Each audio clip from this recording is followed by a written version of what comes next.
جو غزہ میں اور فلسطین میں تمام جو ملٹری انسٹالیشنز ہیں ان کو ختم کر دیا جائے گا، تمام جو بنکرز قائم تھے وہاں پر ان کو ڈسٹرائے کر دیا جائے گا، وہاں پر حماس کو کہا جائے گا کہ حماس بالکل ڈسمینٹل ہو جائے، اور تمام جو امداد ہے جو امریکہ نے بھی وعدہ کیا، امریکہ نے بھی کچھ عرصہ پہلے ایک معاہدہ کیا تھا، وہ امداد فوری طور پہ غزہ میں جو فلسطینی ہیں ان کو جاری کی جائے گی۔ جتنے بھی فلسطینی اس وقت اسرائیل کے پاس ہیں، 9,600 سے زائد، 617 تقریباً فلسطینی ہیں جو اس وقت اسرائیل کی قید میں ہیں، 9,617 کے قریب فلسطینی ہیں جو کہ اسرائیل نے قید کیے ہیں۔ 7 اکتوبر کا جو کارروائی تھی اسرائیل کے اوپر، اس کے بعد سے 48 اسرائیلی جو ہیں ریکارڈ کے اوپر ہے کہ وہ حماس کے پاس ہے۔ اب اس سارے کھیل میں جو سب سے بڑا پلیئر ہے وہ حماس ہے۔ فلسطین کی جو حکومت ہے محمود عباس کی، انہوں نے تو اس فارمولے کو ویلکم کر دیا ہے، ٹھیک ہے، جو امریکہ نے کہا ہے اس کو ویلکم کر دیا ہے۔ اب حماس نے 3-4 دن کے اندر فیصلہ کرنا ہے۔ حماس آپ کو پتہ فائٹ کر رہی ہے، لیکن حماس بیٹھی ہے قطر میں۔ اب قطر بڑا اہم ہے، آپ کو پتہ ہے قطر سے اسرائیل کے پرائم منسٹر نیتن یاہو نے ٹیلی فون پہ بات کی ہے قطر کے سربراہ سے، اور معذرت کی ہے کہ میں نے آپ کی جو ساورینٹی کی خلاف ورزی کی ہے اس پر میں معذرت چاہتا ہوں۔ نیتن یاہو نے معذرت کی ہے۔ اب نام نہیں لیا گیا، لیکن قطر کی طرف سے نام نہیں لیا گیا، یہ قطر کا نام میں خود لے رہا ہوں۔ قطر کی طرف سے مسلم ممالک کے درمیان جو میٹنگز ہوتی رہیں، 8 کے قریب میٹنگز ہوئی ہیں امریکہ میں، پاکستان کے وزیر خارجہ اور نائب وزیر اعظم بھی تھے اس میں، باقی جو 8 مسلم ممالک ہیں ان کے وزرائے خارجہ تھے اس میں۔ ان سب ممالک کو نام نہیں میں اگین کسی نے لیا، لیکن میں نام لے رہا ہوں، قطر نے یقین دلایا ہے کہ حماس اس فارمولے کو ایکسیپٹ کرے گی، حماس پرابلم پیدا نہیں کرے گی۔ تو اب یہ قیدی فوری طور پہ آزاد ہو جائیں گے، وہاں پر حکومت قائم ہو جائے گی، ایک جسے کہتے ہیں نا فلسطین کی حکومت نہیں ہوگی، لیکن سربراہ اس کا فلسطینی نہیں ہوگا، لیکن ایک نیوٹرل کہہ لیں، انورٹڈ کاماز میں نیوٹرل جو ہے حکومت ٹونی بلیئر کی۔ ٹونی بلیئر نے بڑا کام کیا بائی دا وے فلسطین کے حوالے سے، اسی لیے ان کو تعینات یہاں پر کیا جا رہا ہے۔ یہ موٹے موٹے اس میں ہیں پوائنٹس۔ پھر اس میں ایک پوائنٹ ہے جو میں پڑھنا چاہتا ہوں، یہ امریکہ کی طرف سے جو جاری ہے، A guarantee will be provided by the regional partners to ensure that Hamas and the factions comply with their obligations and that new Gaza poses no threat to its neighbors or its people۔ کہ partners جو ہیں اس region کے partners بڑے کون ہیں؟ Egypt ہے، شام ہے، یہ سارے ہیں نا پارٹنرز، جارڈن ہے، یہ یقین گارنٹی دیں گے کہ حماس کوئی اس میں رول نہیں بھرے، قطر بھی ہے اس میں۔ تو حماس جو نئی گورنمنٹ ہوگی اس میں حماس کا حصہ نہیں ہوگا، یہ بھی واضح طور پر لکھا ہوا ہے اس معاہدے میں۔ اسرائیل اس کے جواب میں غزہ کو اپنا انیکس نہیں کرے گا، اپنا حصہ ظاہر نہیں کرے گا۔ اسرائیل ٹیکنیکلی غزہ کو ایک الگ اسٹیٹ کے طور پہ مان لے گا۔ اس میں ISF تعینات ہوگی، اور جو اسرائیلی ڈیفنس فورسز ہیں IDF جنہیں کہتے ہیں، وہ وہاں سے وڈرا کر جائیں گی۔ موٹی موٹی باتیں ان کی یہی ہیں آصف، یہ میں نے آپ کو بتا دیا ہے کہ فارمولہ کیا ہے کوئکلی، اور ساتھ ہی ساتھ غزہ will be a deradicalised terror free zone that does not pose threat to its neighbours, یعنی کہ غزہ میں کوئی ٹیررزم نہیں ہوگا، وہاں پر ویپنز ختم ہو جائیں گے۔ Gaza will be redeveloped for the benefit of the people of Gaza who have suffered more than enough, یعنی غزہ کو دوبارہ ڈیولپ کیا جائے گا۔ پھر ساتھ ہی ساتھ انہوں نے یہ بھی کہا ہے کہ جو ہی اسرائیل اسے ایکسیپٹ کرے گا، حماس نے ایکسیپٹ کر رہے ہیں، اسرائیل نے تو گرین سگنل دیا ہوا ہے، وہ بھی پبلکلی ظاہر فارملی اناؤنس کریں گے، تو 72 گھنٹوں کے اندر جتنے بھی فلسطینی اور ہاسٹیجز ہیں دونوں اطراف وہ ان کو ریلیز کر دیں گی۔ پھر اسرائیل نے 250 جو ہیں افراد ان کو عمر قید دی ہوئی ہے، ان کو بھی ریلیز کیا جائے گا. 1700 غزنز جو ہیں ان کو بھی ریلیز کیا جائے گا. یہ 7 اکتوبر کے بعد جو ہوئے ہیں. اچھا پھر اس میں ایک اور بڑا اہم ہے کہ تمام جو فلسطینی ہیں ان کو غزہ میں فلسطین میں واپس آنے کی اجازت ہوگی, اور اگر کوئی جانا چاہتا ہے تو وہ جا بھی سکتا ہے اپنی فری ول کے اوپر. آپ کو پتہ ہے بہت سارے فلسطینی جو ہیں وہ غزہ چھوڑ کر فلسطین چھوڑ کر پڑوسی ممالک میں چلے گئے ہوئے ہیں, اور دنیا کے مختلف حصوں میں گئے ہوئے ہیں, پاکستان میں بھی آئے ہوئے ہیں. تو یہ ہے آصف موٹی موٹی باتیں جو ہمارے سے ریلیٹڈ ہیں وہ میں نے آپ کو بتا دی ہیں. اس پہ بڑی لمبی بات کی جا سکتی ہے لیکن میں نے موٹے موٹے نکات آپ کو پڑھ دیے. اچھا اعزاز, اب ایک بات پہ مجھے تعجب ہے کہ غزہ میں فلسطین میں جتنی یہ بمباری ہوئی ہے, ایریل سٹرائکس ہوئیں, کھنڈر بنا دیا, 1 لاکھ بندہ مار دیا. اب اسلامی دنیا کو کہا جا رہا ہے کہ جتنا رائتہ اسرائیل نے پھیلایا ہے اس کو آپ صاف کریں. اب ایک کاسٹ ہوگی نا وہاں پہ تعمیر و ترقی کی, تو انٹرنیشنل کمیونٹی اس میں کیا رول کرے گی؟ اور پھر سب سے بڑھ کے یہ کہ امریکہ جس کی پشت پناہی پہ یہ سارا کچھ ہوتا رہا, امریکہ اس کے لیے کتنے فنڈز دے گا؟ یا یہ اسلامی دنیا کو کہہ رہے ہیں کہ آپ ہی کا سر اور آپ ہی کے جوتے؟ نہیں آصف, ایسا نہیں ہے. اس کے اوپر کافی ہوم ورک کیا گیا ہے جو ابھی تک ہے, مزید ڈیٹیلز ابھی آئیں گی. اس میں نہ صرف یہ کہ اسلامک ممالک رول پلے کریں گے, خود امریکہ رول پلے کرے گا, اور امریکی صدر جو ڈونلڈ ٹرمپ ہیں وہ بڑے جسے کہتے ہیں نا خواہش مند ہے کہ وہ اس میں پیسے بھی ڈالیں. انہوں نے جو معاہدے کیے ہیں وہ کافی اس میں اماؤنٹ ہے ری بلڈنگ کے لیے, ری کنسٹرکشن کے لیے, اور وہ چاہتے یہ ہیں کہ ہم جو اس ایریا کا کانفلکٹ ہے اس کو ختم کر دیں. اچھا آپ دیکھ لیں کہ ابھی تک ایران نے ایز وی آر ٹاکنگ ایران نے اس کے اوپر کوئی نیگیٹو بیان نہیں دیا, پازیٹیو بھی نہیں دیا, نیگیٹو بھی نہیں دیا. تو ایران بھی خاموش ہے, اور اس میں رول کون پلے کر رہا ہے؟ رول پاکستان پلے کر رہا ہے. کیونکہ اچھا آپ دیکھیں یہ بعض خبریں ہوتی ہیں جو اناؤنس نہیں کی جاتی. پاکستان نے بھی یہ خبر اناؤنس نہیں کی, لیکن آپ کو یاد ہو کہ جب لاسٹ ٹائم جو آرمی چیف ہیں فیلڈ مارشل جب بنے تھے, جب ان کی پہلی ملاقات ہوئی تھی, اس میں بھی انہوں نے ڈونلڈ ٹرمپ سے امریکی صدر سے بات کی تھی کہ ہم ایران سے بات کریں گے, اور ڈونلڈ ٹرمپ نے باہر آ کے کہا کہ ایران کے اوپر بات ہوئی ہے. اور پھر ابھی جب پرائم منسٹر ملے اگین آرمی چیف کے ساتھ, عاصم منیر کے ساتھ وہاں پر, تو دوبارہ ایران کا جو معاملہ ڈسکس ہوا, یہ سارا معاملہ بھی ڈسکس ہوا. یعنی کہ پاکستان کے منرلز بھی ڈسکس ہوئے ہیں. آپ دیکھ لیں وہ تصویریں موجود ہیں کہ جس میں پاکستان کے آرمی چیف دکھا رہے ہیں منرلز, ارتھ منرلز ان کو دکھا رہے ہیں, اور وہ بھی چیزیں دکھا رہے ہیں کچھ. اعزاز, مجھے کچھ باتوں کی سمجھ نہیں آ رہی. دیکھیں یہ ایک بین الاقوامی تنازع ہے, اور اگر اسرائیل 2 ریاستی حل مان رہا ہے تو یہ پھر under the umbrella of United nations ہونا چاہیے, نہ کہ under the umbrella of United States ہونا چاہیے. اس کی وجہ یہ ہے کہ پاکستان یہ سمجھتا ہے اور مسلم ممالک یہ سمجھتے ہیں کہ اقوام متحدہ کی حیثیت ختم ہو گئی ہوئی ہے. اسرائیل کے اوپر اگر کسی ایک ملک کا اختیار ہے یا اثر ہے یا انفلوئنس ہے وہ امریکہ ہے.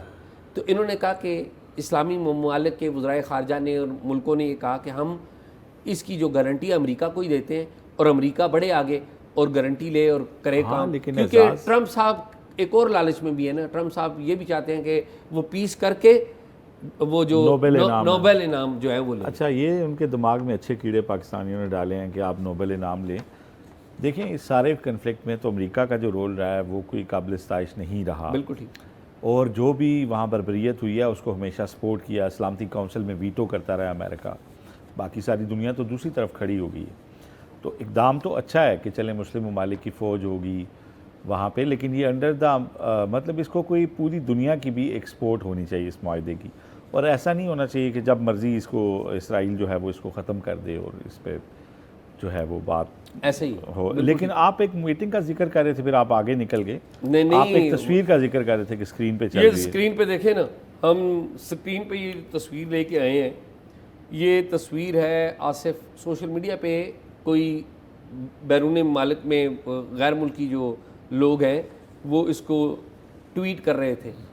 تو ایک امریکن جوئش کونسل ہے, اس کے صدر ہیں, اس کے سربراہ ہیں, ان کا نام ہے ڈینیل روزن.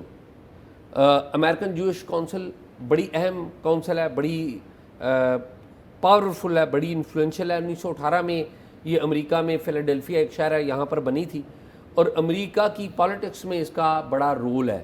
یہ رہتے امریکہ کے اندر ہیں لیکن امریکہ کے اندر اسرائیل اور امریکہ کے درمیان جو کنیکشن ہے نا اس میں ایک بڑا گہرا کنیکشن جو ہے اس کونسل کا بھی ہے.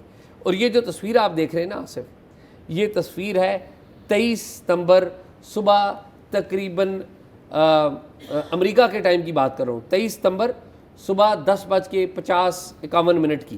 یہ 23 ستمبر کو میں ایگزیکٹ ڈیٹ بتا رہا ہوں کہ جب پاکستان کے پرائم منسٹر سے امریکن جیوش کونسل کے جو صدر ہیں ڈینیل روزن، جن کی تصویر آپ دیکھ رہے ہیں، ان کی ملاقات ہوئی ہے اچانک. اور یہ جگہ کون سی ہے؟ یہ جگہ ہے اقوام متحدہ کی جو بلڈنگ ہے، یو این جنرل اسمبلی کا ہال. اور 9 بج کے آپ کو پتہ ہے 51 کے اوپر، 9:57 کے اوپر امریکی صدر نے خطاب اپنا شروع کیا تھا. 51 منٹ کا خطاب تھا. جو ہی امریکی صدر ڈونلڈ ٹرمپ نے اقوام متحدہ جنرل اسمبلی کی اوپننگ سپیچ دی اور وہ جانے لگے تو پاکستانی جو وفد ہے اور دوسرے ممالک کے وفود جو ہے اٹھے ملاقات کرنے کے لیے. اور آپ کو پتہ ہے مارکو روبیو جو کہ امریکی سیکرٹری آف اسٹیٹ ہے، امریکی وزیر خارجہ ہیں، مارکو روبیو کے ساتھ متعدد افراد تھے جنہوں نے پاکستان کے پرائم منسٹر کے ساتھ ہاتھ ملایا. ان میں ایک صاحب یہ ڈینیل روزن ہے جنہوں نے ہاتھ ملایا، اور یہ امریکن جوش کونسل کے سربراہ ہیں. ان کی جو ملاقات ہے یہ اچانک ہوئی ہے، کوئی شیڈیولڈ میٹنگ نہیں تھی. اور جسے کہتے ہیں نا کہ پاکستان کے پرائم منسٹر کو نہیں پتہ تھا. اور تصویر میں آپ دیکھیں، اگر غور سے دیکھیں تو آپ کو نظر آئے گا پرائم منسٹر کے جو سٹاف کے ممبرز ہیں وہ بھی بیچ میں کھڑے ہوئے نظر آپ کو آتے ہیں. اور کسی نے انہی کے یعنی کہ جو امریکن ڈیلیگیشن ہے اور امریکن جیوش کونسل کا کے جو لوگ ہیں انہی میں سے کسی ایک نے یہ تصویر بھی لی ہے. اچھا، اور اب آپ سن کر یہ بھی حیران ہوں گے کہ میں نے جب یہ تصویر آئی تو فیک نیوز بہت زیادہ ہوتی ہے، تو میں نے ایک اہم حکومتی شخصیت کو یہ تصویر بھیجی تصدیق کے لیے. پہلے تو میں نے اسحاق ڈار صاحب سے پوچھا کہ جی کیا ملاقات ہوئی ہے، تو ڈار صاحب نے تو آؤٹ رائٹلی ریجیکٹ کر دیا، کہتے نہیں میرے نہیں خیال کوئی ملاقات ہوئی ہے. پھر میں نے ایک اہم حکومتی شخصیت سے رابطہ کیا جنہوں نے مجھے تصدیق کی پرائم منسٹر سے چیک کر کے کہ یہ ملاقات ہوئی ہے، لیکن یہ ایک سڈن ملاقات تھی، یہ اچانک ملاقات تھی، کوئی شیڈول ملاقات نہیں تھی. اور ڈینیل روزن یاد رکھ لیں آصف کہ ڈینیل روزن کون ہے. ڈینیل روزن وہ شخص ہیں یہ تو پریزیڈنٹ ہے، اس کے چیئرمین یعنی کہ امریکن جیوش کونسل کانگریس کے جو چیئرمین ہیں جیک روزن ان کے والد ہیں. اور جیک روزن کون ہے آصف؟ آپ حیران ہوں گے، جیک روزن نے پاکستان کا دورہ بھی کیا ہوا ہے. وہ جنرل مشرف کے ذاتی دوستوں میں شامل تھے. جنرل کیانی کے بارے میں بھی کہا جاتا ہے ان کے بھی دوست تھے. تو ڈینیل روزن کا جو پاکستان کنیکشن ہے میں نے آپ کو بتا دیا ہے. آپ کو پتہ ہے کہ مشرف صاحب نے تو اسرائیل کے اعلیٰ حکام سے بھی ملاقاتیں کی تھی، ان کے وزیر خارجہ سے بھی. ان کے وزیر خارجہ اور ہمارے خورشید قصوری نے، اسرائیل کے وزیر خارجہ اور ہمارے وزیر خارجہ نے مشرف صاحب کے دور میں ملاقات کی تھی ترکی میں. تو یہ بڑی اہم ہے ملاقات، کیونکہ اگر پاکستان کی فورسز تعینات ہو جاتی ہیں ادھر ہی اسرائیل کے اندر، فلسطین کے اندر، تو پھر جو بھی پاکستان کی فورسز کو لیڈ کرے گا، اگر کمانڈ ہمارے پاس ہوئی تو کوئی بھی لینڈ آرڈر کی سچویشن ہوگی تو پھر کمیونیکیشن تو پھر ہوگا نا ادھر. ٹھیک ہے، تو یہ اس کانٹیکس میں بڑی اہم میٹنگ ہے جو ہم نے کی. لیکن یہ تو میں نے آپ کو ادھر کی بات سنائی. آپ مجھے بتائیں کہ آج نیشنل اسمبلی میں بھی کوئی بڑا دھماکہ رہا. میں بھی نیشنل اسمبلی پہنچا تھا، لیکن اس تنازع کے فوری ختم ہو رہا تھا اسی وقت تقریباً میں پہنچا. اچھا اعزاز، دیکھیں مریم نواز جو ہیں، مریم وزیر اعلیٰ پنجاب، وہ 2-3 دنوں سے اوپر تلے جو بیانات ان کے آ رہے ہیں پیر سے میں نوٹ کر رہا ہوں. دیکھیں اس میں جو بیانات آ رہے ہیں، بلکہ یہ اگر میں آپ کو کہوں یہ ہفتے کو بھی میں نے دیکھا تھا یہ بیان. ٹھیک ہے، دیکھیں وہاں سے جو بیانات آ رہے ہیں وہ سندھ کے ساتھ بڑی محاذرائی والے ہیں، اور اس میں وہ اپنی طرف سے تو شاید پنجاب کا مقدمہ پیش کر رہی ہیں، لیکن بہت غلط. یہ اس سے پہلے کبھی ایسا ہوا نہیں. جو پیپلز پارٹی اور نون لیگ کی لڑائی 90s میں ہوئی، اس میں بھی صوبوں کو اس حد تک انوالو نہیں کیا گیا، صوبوں کی قومیتوں کو اس حد تک انوالو نہیں کیا گیا. تو ابھی مریم بی بی جو ہیں انہوں نے کہا جی کہ ہماری نہریں ہیں، ہم اس سے پانی جدھر مرضی لے جائیں، آپ کو کیا مسئلہ ہے؟ ہم سیلاب والوں کا علاج کر رہے ہیں، اپنے وسائل سے کر رہے ہیں. تو آپ کو کیا مسئلہ ہے؟ آپ کہتے ہیں کہ جی یہ انٹرنیشنل کمیونٹی سے مدد مانگیں اور یہ کشکول جو ہے یہ ٹوٹنا چاہیے، اور آپ اپنے لوگوں کے معاملات دیکھیں. آپ پنجاب میں بار بار کیوں گھستے ہیں؟ آپ کے ترجمان بیان دیتے ہیں، یہ اس طرح کی باتیں انہوں نے کی. آج یہ ہوا کہ آج جب قومی اسمبلی کا اجلاس ہوا تو پیپلز پارٹی اہم اتحادی ہے، ان کے نوید قمر کھڑے ہو گئے اور انہوں نے کہا جی کہ ہم پروٹیسٹ کرتے ہیں جو سریالہ پنجاب مریم نواز بیانات دے رہی ہیں.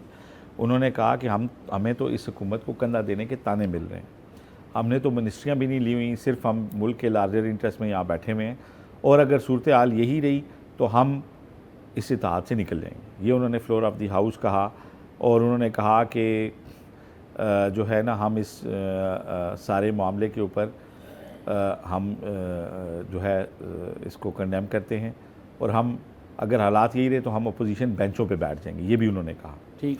تو انہوں نے کہا کہ کل اگر کوئی صوبہ یہ کہے کہ ہمارا پٹرول ہماری مرضی، انہوں نے کہا کوئی کسی صوبے کی نہریں نہیں ہیں، نہریں پاکستان کی ہیں، پانی پاکستان کا ہے، پانی دریا سندھ کا ہے، سندھ جو ٹیل پہ رہنے والے ہیں ان کا حق ہے.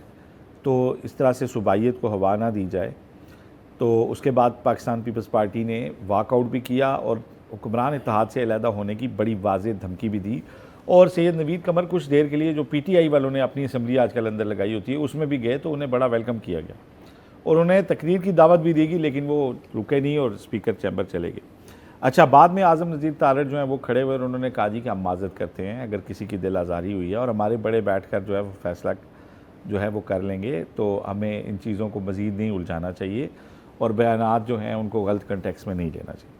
اس کے بعد کیا ہوا؟ شام کو سینٹ کا اجلاس تھا. سینٹ اجلاس میں پیپلز پارٹی نے کہا کہ جب تک مریم نواز ان بیانات پہ معافی نہیں مانگیں گی ہم لیجسلیشن میں حصہ نہیں لیں گے، ووٹ نہیں کریں گے. اب یہ بڑی سنگین باتیں ہیں. انہوں نے کہا جی کہ انہوں نے بے نظیر انکم سپورٹ پروگرام کے خلاف بھی بات کی ہے، ہمارے وہ نہری نظام کی بنیاد بنا کر. یہ سینیٹر ضمیر گمرو بات کر رہے تھے.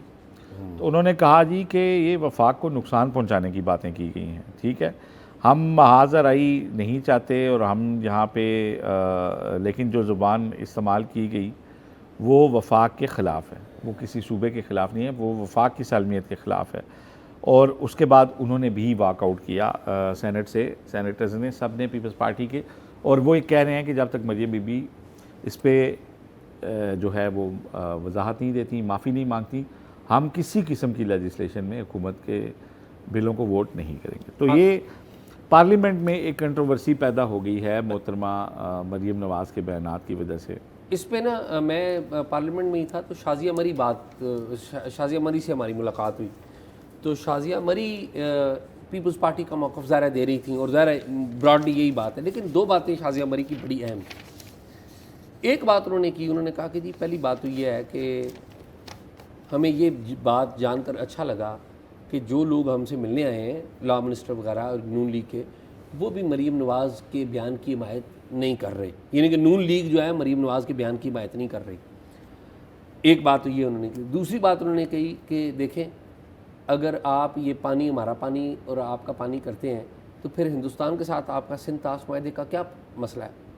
یہی مسئلہ ہے نا کہ ہندوستان اوپر بیٹھا ہوا ہے اور آپ نیچے بیٹھے ہوئے ہیں، اور پانی کا ہی معاملہ ہے اور ہم ادھر نیچے بیٹھے ہوئے ہیں، تو ہمارا جو آرگیومنٹ ہے وہ ختم ہو جاتا ہے. ایک بات تو. دوسری بات یہ ہوگی آخری ایک لائن، مریم نواز صاحبہ کو یہ جو پنجاب سے محبت ہے اچھی بات ہے، بری بات نہیں پنجاب سے محبت کریں، لیکن دوسروں سے نفرت نہ کریں. مریم نواز صاحبہ کو یہ سمجھنا چاہیے کہ اگر انہوں نے اس ملک کا لیڈر بننا ہے تو مہربانی کریں پنجاب کا لیڈر نہ بنے. اس ملک کو اتحاد کی ضرورت ہے، پورے لیڈر بنے. انہوں نے، مجھے نہیں پتا انہیں کس نے لگا دیا ہے. میں کچھ عرصہ پہلے میں پنجاب میں گیا تھا تو وہاں پر بلوچستان میں جو آپ کو پتہ ہے پنجابیوں کا قتل بھی ہوتا ہے، ٹارگٹ کلنگ ہوتی ہے، اور جو کہ بڑا ہی افسوسناک ہے.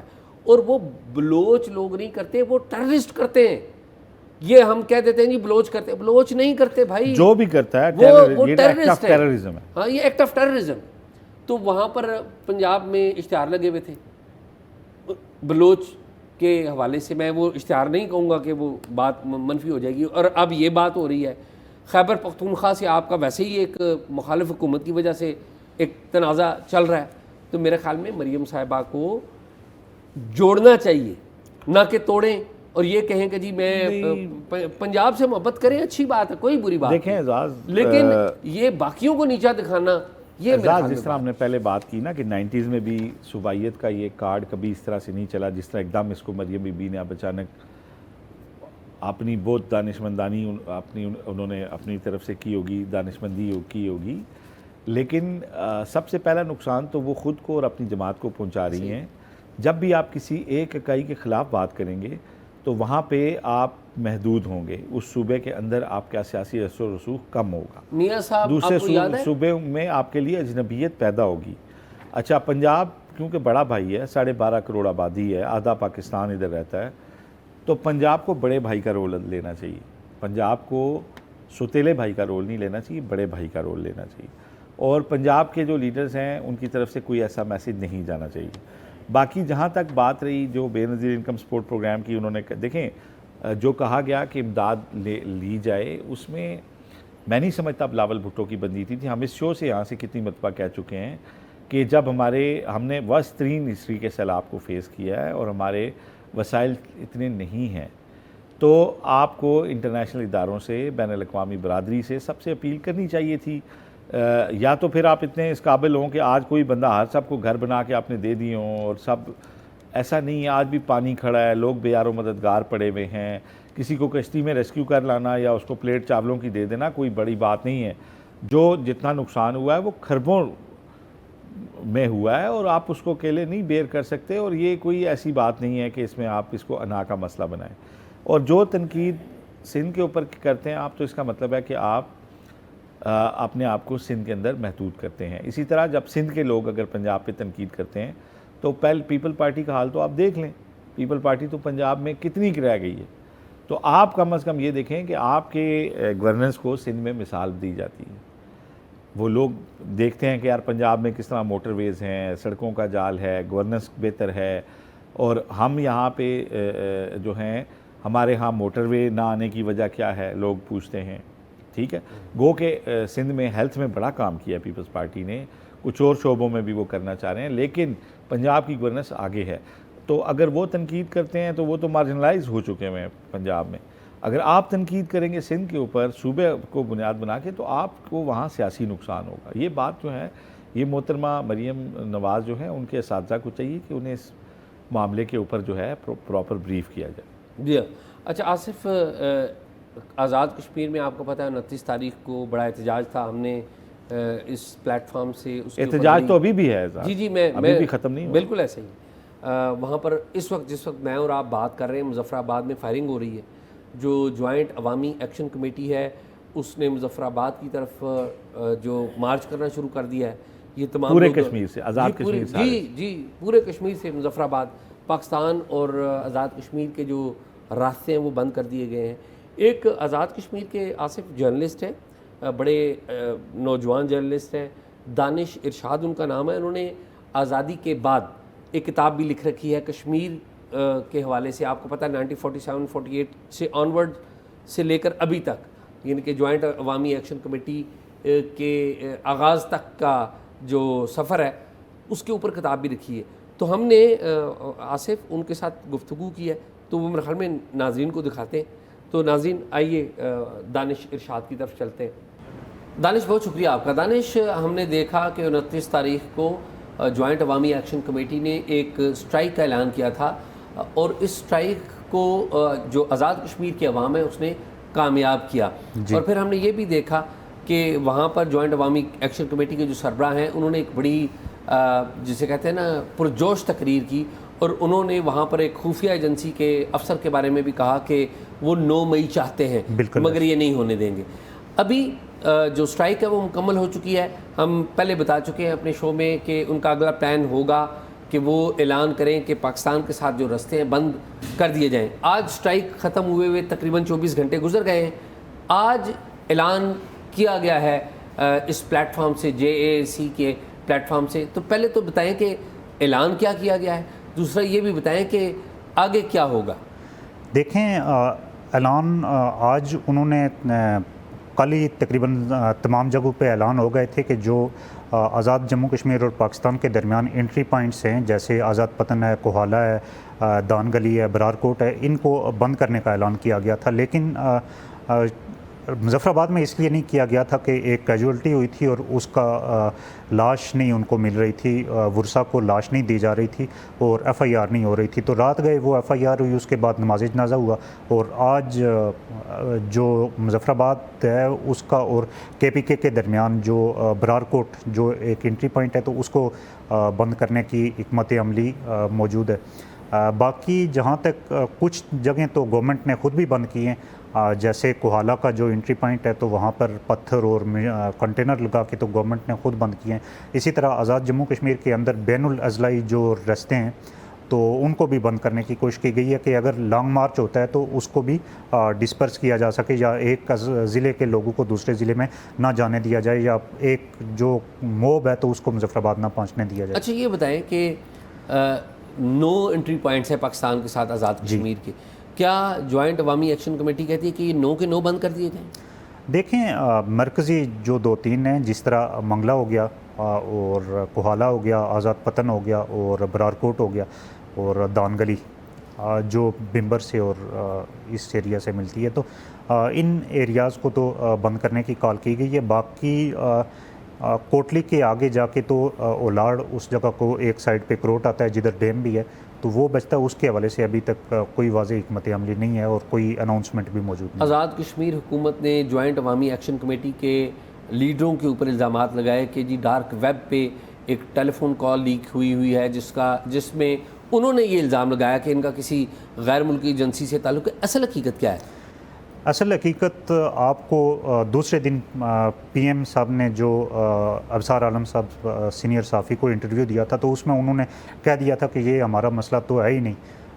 وہ ڈارک ویب والا ایک کاغذ فاروق حیدر صاحب سے لہرایا گیا، وہ ایک اچھے پولیٹیشین مانے جاتے تھے اس سے پہلے، لیکن اس کے بعد لوگوں کے درمیان جو ان کی ایک رہی صحیح کثر تھی تو وہ بھی رہی، اور اس کے بعد پھر 21 ستمبر کو جو ایک جلسہ کیا تھا جس میں موجودہ وزیر اعظم سمیت 4 سابق وزرائے اعظم اور 4 پارٹیوں کے صدور بیٹھے تھے، تو ان میں وہ 500 لوگ جمع کرنے میں ناکام رہے، تو ناکام قسم کا وہ کیا، اور پھر اس کے بعد کسی نے بھی اس سائفر کا یا اس پیپر کا کوئی تذکرہ تک نہیں کیا گورنمنٹ میں بیٹھے ہوئے لوگوں کے۔ تو بنیادی طور پہ اس سائفر کا جو تذکرہ ہونا چاہیے تھا تو وہ تو پاکستان کے فارن آفس کی طرف سے ہونا چاہیے تھا، ان کو بتانا چاہیے تھا کہ بھائی اس طرح کی سازش ہو رہی ہے، لیکن آزاد کشمیر کے لوگوں نے لہرایا، اور اس پہ پھر جس طرح سوشل میڈیا پہ کٹ لگی کہ اس کے جو مدرجات ہیں تو انہی میں ٹیکنیکل فالٹس موجود ہیں، تو اس کے بعد پھر وہ کہیں بھی ڈسکس نہیں ہوا۔ یہ بتائیے کہ جوائنٹ عوامی ایکشن کمیٹی کے جو سربراہ ہیں نواز، ان کا جو ڈائریکشن ہے یہ کیا لگ رہی ہے اب آپ کو؟ کہ ایسا لگ رہا ہے کہ مذاکرات جو حکومت پاکستان کے ساتھ ہونے تھے وہ تو نہیں ہو رہے، اور پھر مقامی سطح پر جو پولیٹیکل لیڈرشپ ہے وہ بھی ان کے ساتھ بیٹھنے کے لیے تیار نہیں ہے، تو آگے ان کا لائے عمل کیا ہوگا؟ دیکھیں آپ نے بھی جیسے کل بات کی اور میں بھی وہی بات دہراؤں گا کہ جو سورسز بتا رہے ہیں اور وہ اس طرح کی اطلاعات ہیں کہ جن افسر صاحب کا تذکرہ کل شوکت نواز میر نے 12 اپنی تقریر میں کیا، جس کا تذکرہ آپ بھی کر چکے ہیں اپنے شو میں، انہوں نے ان ڈائلاگ کو جو پی ایم پاکستان کی طرف سے ایک وربل آفر تھی اور وہ کوئی رسمی آفر کے طور پہ ابھی نہیں ہوئی تھی، وہ میچور نہیں ہوئی تھی، تو اس وربل آفر کو ہی ڈسپرس کر دیا، ختم کر دیا، کسی طرح سے بھی وہ کامیاب نہیں ہو سکی۔ تو اب آزاد جموں کشمیر کے جو گورنمنٹ ہے تو وہ کہیں نظر ہی نہیں آ رہی۔ پی ایم صاحب جو چودھری انوار اللہ کے وہ اسلام آباد میں بیٹھے ہوئے ہیں، مظفر آباد جل رہا ہے، مظفر آباد میں کل ایک لاش گری ہے، پولیس کے سامنے مسلم کانفرنس کے لوگوں نے فائرنگ کی، ساری چیزیں ہوئیں، اور اس کے باوجود ساری اے جے کے کی گورنمنٹ، مطلب پی ایم گورنمنٹ کا سربراہ ہوتا ہے تو وہ اسلام آباد بیٹھا ہوتا ہے، تو ایسی صورتحال میں آپ سنجیدگی کو دیکھ سکتے ہیں کہ کس قسم کی سنجیدگی ہے، اور کیا یہ گورنمنٹ سنجیدہ ہے کہ وہ حالات کو درست کرے یا نہ کرے۔ یہ بتائیے کہ جو مطالبات ہیں جوائنٹ عوامی ایکشن کمیٹی کی طرف سے، ان میں سے جو وفاقی حکومت کی تو وزراء گئے تھے، انہوں نے کہا جی ہم نے 38 میں سے 36 مطالبات مان لیے، اور باقی جو 2 مطالبات ہیں وہ آزاد کشمیر اسمبلی میں جو آئین کی تبدیلی ہے 2/3 میجارٹی سے، وہ اسی کے تحت ہو سکتے ہیں۔ کیا اس میں حقیقت ہے؟ حالانکہ آرٹیکل جو 70 4 ہے اس میں تو کچھ اور چیزیں ہیں جو ایکٹ کا سیکشن 74 ہے. دیکھیں بنیادی طور پہ مسئلہ یہ ہے کہ جو ایکٹ 74 ہے تو اس میں ترمیم کا کلی طور پر اختیار گورنمنٹ آف پاکستان کے پاس ہے. Government of Pakistan means PM and cabinet کیبنٹ. تو اگر یہ وہ کوئی عبوری آئین یا کوئی پراپر ڈاکومنٹ نہیں ہے جس میں آزاد جموں کشمیر اسمبلی کی 2/3 اکثریت آپ کو ضرور میسر ہوتی ہے, اس کو ہونا ضروری ہے, لیکن اس سے پہلے آپ کو گورنمنٹ آف پاکستان کی منظوری ضروری ہوتی ہے. اگر گورنمنٹ آف پاکستان سنجیدہ ہے تو جو لوگ رات 1:30 بجے پی ایم صاحب کے لیے 53 کے ایوان میں 48 ووٹ لے سکتے ہیں تو وہ اس طرح کا سٹیپ نہیں کر سکتے. تو اصل معاملہ یہ ہے کہ کوئی بھی ان چیزوں کو ڈیفینڈ نہیں کر سکتا. یہ لوگ اس کو مسئلہ کشمیر سے جوڑتے ہیں, لیکن ان 12 نشستوں کا قطعاً مسئلہ کشمیر سے کوئی لینا دینا نہیں ہے. یہ بنیادی طور پر ایک مراد کا ایک جو آزاد جموں کشمیر اسمبلی میں جو پاکستان کا اسلام آباد کی گورنمنٹ کا ایک اثر رسوخ ہے اس کو برقرار رکھنے کی کوشش ہے. یہ چونکہ تقریباً 27% بنتا ہے ایوان کا, اور 27% ظاہر ہے اگر آزاد کشمیر کی جو 33 سیٹس ہیں تو وہ اگر کلی طور پر بھی ایک سائڈ پہ ہو جائیں تو ان 12 نشستوں کو یوز کرتے ہوئے اور ان کے ساتھ جو مخصوص نشستیں آئیں گی 2-3 تو ان کو یوز کرتے ہوئے وہ جو پورا ہاؤس کا ڈیکورم ہے اس کو تبدیل کر دیا جاتا ہے, اور اس کی جو میجارٹی ہے مائنورٹی میں تبدیل کی جاتی ہے. بالکل ٹھیک ہے. یہ فرمائیں کہ آپ مستقبل کیا دیکھتے ہیں, یہ جو تمام علاقے یا راستے بند ہوں گے پاکستان کے ساتھ تو اس کا تو کشمیر کے عوام کے اوپر بھی تو ایک برا اثر پڑے گا. ظاہر ہے آنا جانا نہیں ہوگا, تجارت نہیں ہوگی, بالکل کھانے پینے پہ اثر ہوگا. ایسے ہی ہے, گراسری کی بنیادی چیزیں پاکستان سے ہی جاتی ہیں, راولپنڈی سے جاتی ہیں گراسری کی چیزیں, روزانہ کی بنیاد پہ سبزی فروٹ جاتے ہیں, آٹا جاتا ہے. تو اس سے جوائنٹ عوامی ایکشن کمیٹی تو لوز نہیں کرے گی؟ دیکھیں اگر گورنمنٹ کی یہی پالیسی ہے تو وہ ظاہر ہے لوز کرے گی, اور عوام تنگ ہوں گے. 20-25 دن 1 ماہ سے زیادہ تو کنٹینیو اس کو نہیں رکھ سکتے, عوامی یہ انٹری پوائنٹس کو بند تو نہیں رکھ سکتے.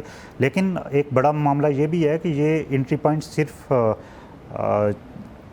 آنے جانے کا رستہ ہی نہیں ہے بلکہ یہ ڈیفنس روڈز بھی ہیں, اور ڈیفنس روڈز کا بند ہونا گورنمنٹ کو, پاکستان گورنمنٹ کو بھی اس کو سنجیدگی سے لانا چاہیے, اور اے جے کے گورنمنٹ کو بھی سٹیپ لیتے ہوئے اس کو معاملے کو سالو کرنا چاہیے.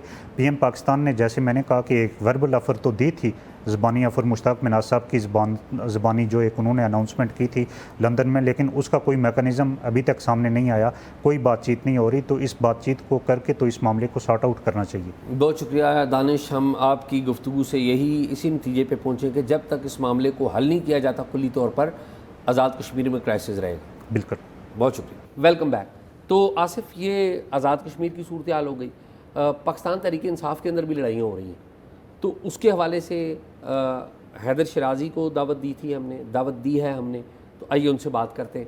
تو آئیں جی حیدر شیرازی کے ساتھ چلتے ہیں. حیدر, بہت شکریہ آپ کا. حیدر, پاکستان تحریک انصاف خبروں میں رہتی ہے اور آپ پاکستان تحریک انصاف کو کور کرتے ہیں.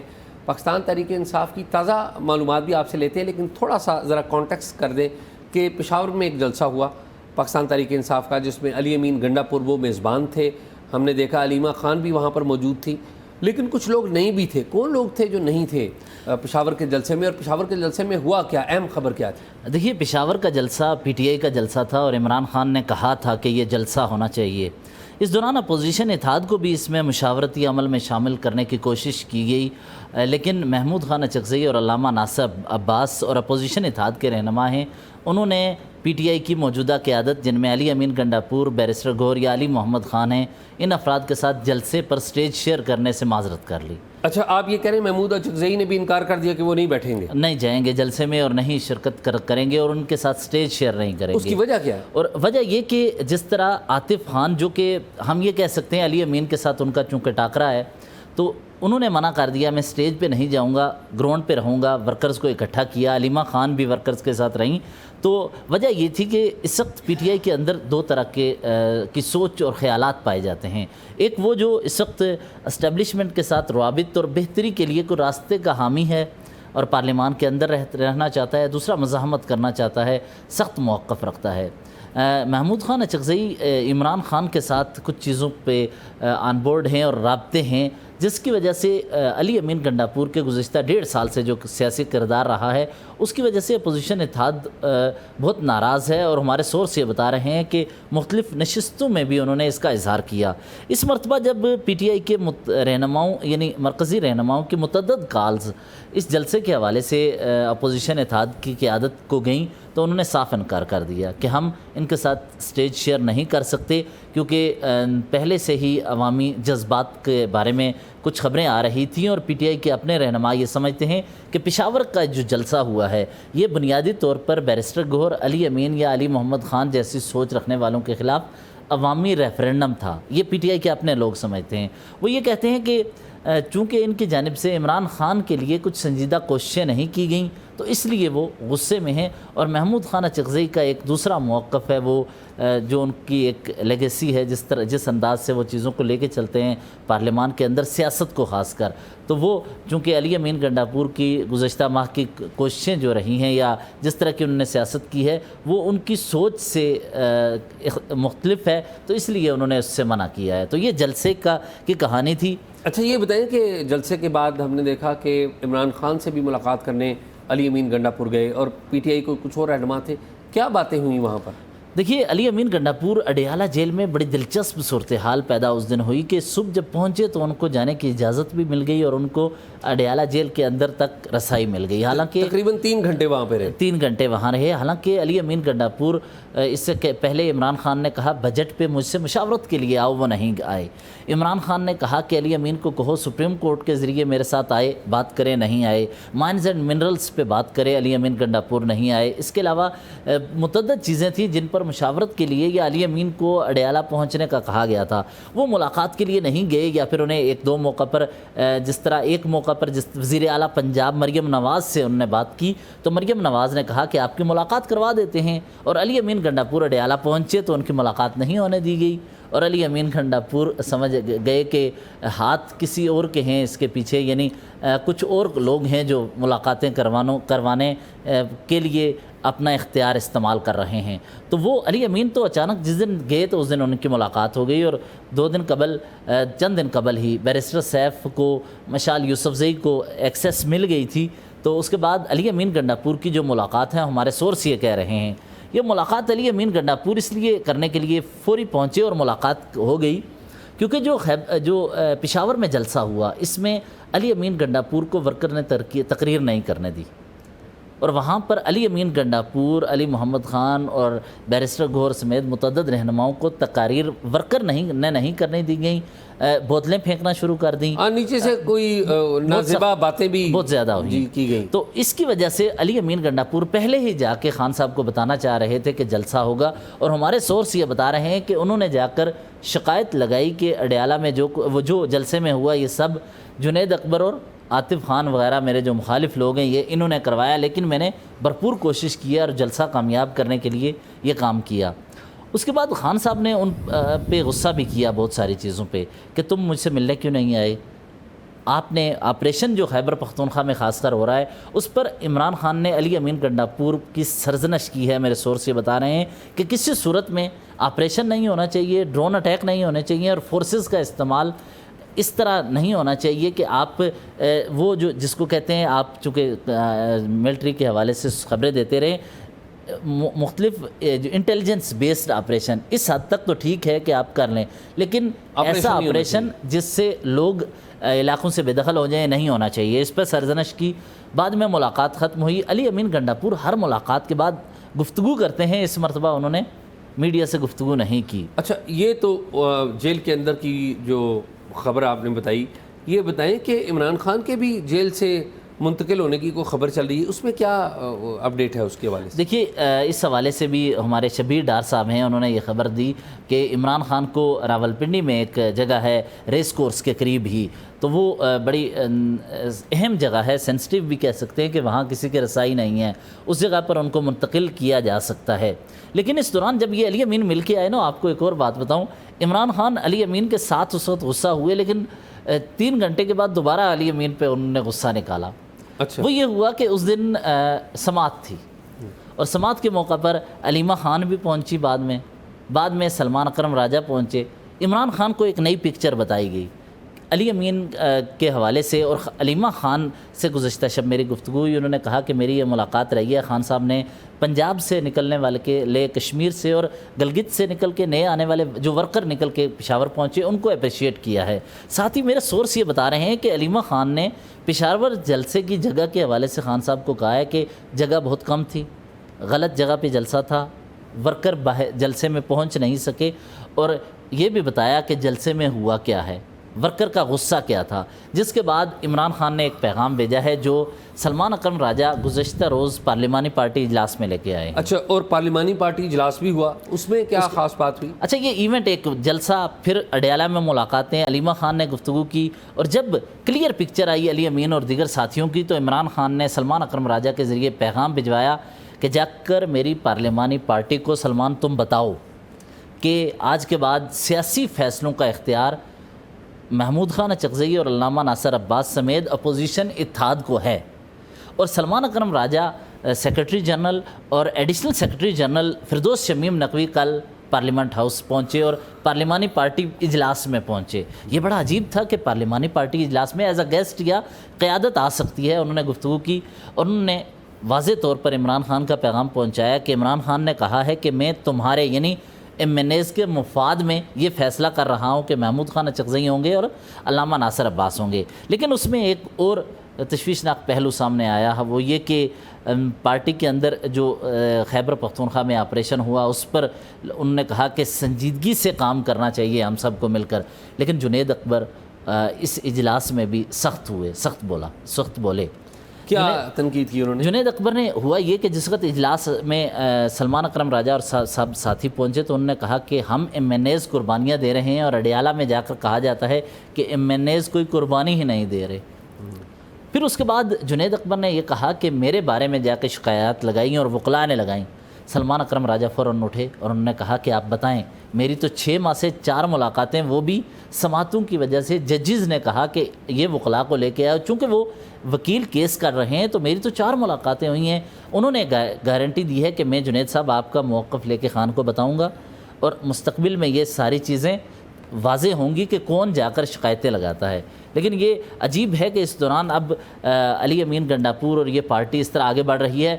خان صاحب کے حوالے سے ایک اور فیصلہ انہوں نے سیاسی پارلیمانی کمیٹی نے کیا ہے کہ اب اڈیالہ کے باہر وہ عوامی اسمبلی لگائیں گے, اور آج بھی جس وقت ہم گفتگو کر رہے ہیں لوگ دیکھ رہے ہوں گے ریکارڈ, تو اس وقت تک وہ اڈیالہ کے باہر عوامی اسمبلی لگا چکے ہوں گے جو پہلی عوامی اسمبلی ہے. تو عوامی اسمبلی جو ہے انڈیفینیٹ پیریڈ کے لیے ہے یا کب تک کے لیے ہے یہ عوامی اسمبلی؟ یہ عوامی اسمبلی اسی طرح کی ہے کہ پی ٹی آئی کے رہنما ایم این ایز جب تک تھک نہیں جاتے تب تک یہ اسمبلی جاری رہے گی. بہت شکریہ حیدر, ویلکم بیک. آصف, ایک اور معاملہ جو ہے وہ بڑا عجیب و غریب ہے.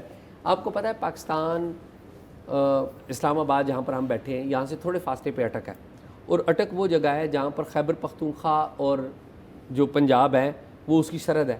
اٹک کی جو سرحد ہے اس کے اوپر ایک گاؤں ہے چھچ جسے کہتے ہیں.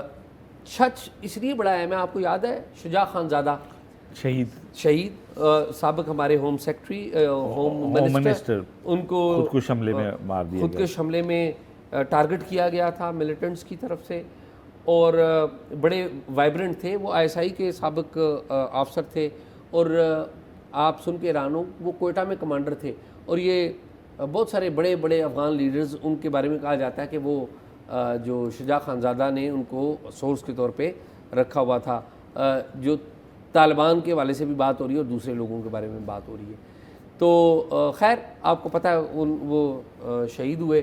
اتفاق سے جب ان کی شہادت ہوئی تو میں وہاں پر پہنچا تھا, بلکہ میں قریب تھا, تو میں پہلے پہنچنے والوں میں تھا اٹک.